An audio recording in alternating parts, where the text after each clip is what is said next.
Okay, now we taste. Something tells me I didn't get the coin. Today we're making one of my favorite traditional New Year's celebration desserts, the Greek sweet cake Vasilopita. This one is a cake with quite a history. It commenced in the 4th century during a famine when the emperor of an area near the Mediterranean demanded an excessive tax from his people, forcing them to give up their valuables. Saint Basil, who was the bishop of the area, defended his people and made the emperor repent. He did cancel the tax and returned the valuables to Saint Basil.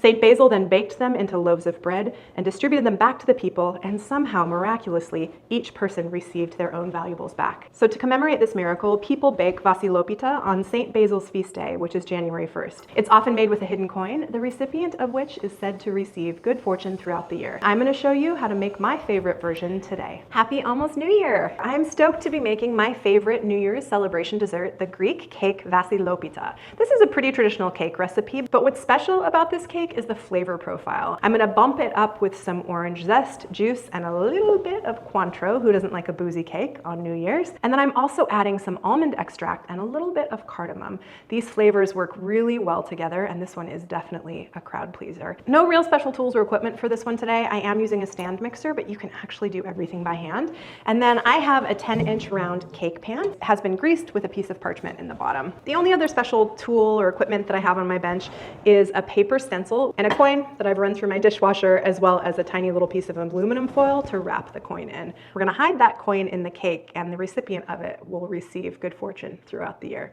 So let's get into this cake. First step is to sift together all-purpose flour, salt, cardamom, baking powder. Perfect, off to the side. So the next step, we're gonna cream together our butter and sugar. By this point in the holiday, I'm usually pretty sugared out, so I like this cake a little bit less sweet than is traditional. It's still a sweet cake, but it's not gonna like slap you in the face sweet, especially since I substitute some of the sugar for honey. And we're gonna cream these two things together until light and fluffy. So that has lightened in color nicely. Now we are gonna add a punch of flavor in the form of a couple tablespoons of cointreau, which is an orange liqueur. 1, 2.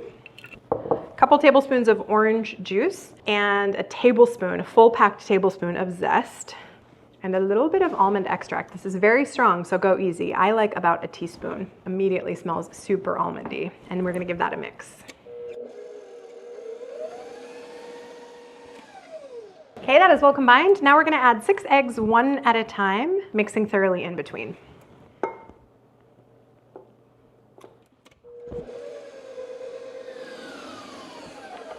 Eggs have been incorporated. Gonna give this a little bit of a scrape down.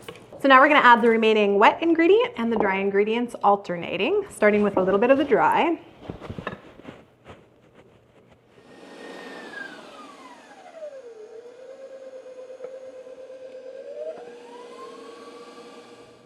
Another third of the dry.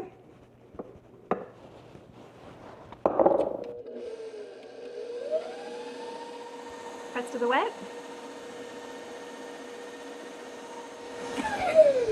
And the final dry ingredients. And we're just gonna mix just to combine and finish mixing with a spatula by hand.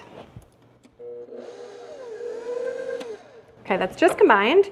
So I'm gonna pull it out and finish with mixing by hand. And the idea here is to embed our coin or trinket, just make sure it's not something that will melt in your oven, into the center of the cake. And whoever gets that piece will have good fortune throughout the year. So if you decide to put a coin in your cake, please be sure that you warn people that it's there, and make sure not to serve it to really young or really old people. It's definitely a choking hazard. You have been warned. Now our batter, which looks delightful, is just gonna go right into this prepared 10-inch pan. It's been oiled with some neutral oil, and there's a piece of parchment in the bottom. Looks beautiful. I'm just gonna spread it to the edges. And then the fun part. So I've run this coin through the dishwasher, but I still wouldn't want it to be directly in the cake. So I'm just gonna wrap mine in a tiny little bit of aluminum foil. Try to make it as flat as I can. The goal is for people not to be able to see where you put it. So I like to just go back through with my spatula, smooth out the top of the cake. And I've already lost track of where the coin is in the cake. So this goes into a 350-degree preheated oven, probably gonna take like 45 minutes to an hour. Typical cake, when a skewer is inserted into the middle, it should come out clean. And then after it cools for a little bit, we're gonna do a tiny little bit of decorating. And after 58 minutes, Our cake is out of the oven. So I'm gonna let it cool in the pan for like 5 minutes, just until I can get it out of the pan. Turn it out, let it cool completely on this rack. And while it's cooling, I'm gonna place the stencil for our year. Our cake is out and completely cool and ready for its powdered sugar decoration. All I did was took the numbers 20, 25 and cut them out of just regular printer paper and then put them on top of the cake when it was still warm so that they would stick. And now we dust.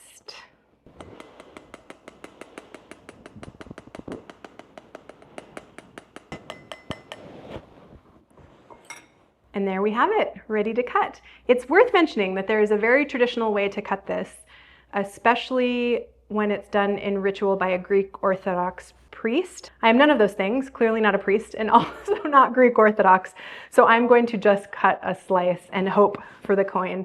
But if this were a traditional Vasilopita, then you absolutely would cut in the shape of a cross. Then I think a piece is saved for the Father, the Virgin Mary, and Saint Basil, and then I think it goes to oldest to youngest service. But if you're Greek or if you celebrate this tradition, you'll have to let me know. For me, a lowly home chef, I'm just gonna cut a piece and hope that I get that coin. Looks delightful. Okay, now we taste. Something tells me I didn't get the coin. Well, I did not get the lucky coin, but I have a feeling there is still good fortune for me and all of us coming in the new year. So this cake is the perfect level of sweetness for me, especially after a super indulgent holiday celebration. As you'll recall, croquembouche, as you'll recall, Yule log cake, as you'll recall, all of the other foods that I've been eating nonstop over the last several weeks. So it's a beautiful way to close out the holiday celebration. This cake can be made a couple days in advance and it really gets better over that time. So if you're planning ahead for the desserts you'll serve next year, or you need a very last minute New Year's Eve celebration dessert for today, this is a great cake to try. The Greeks definitely know what they're doing when it comes to food. Thank you so much for being here with me today and throughout this year.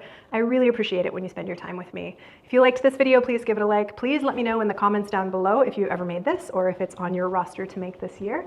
If you want to stick around and hang out with me on the channel, please subscribe. And I look forward to seeing you here next year. Happy New Year!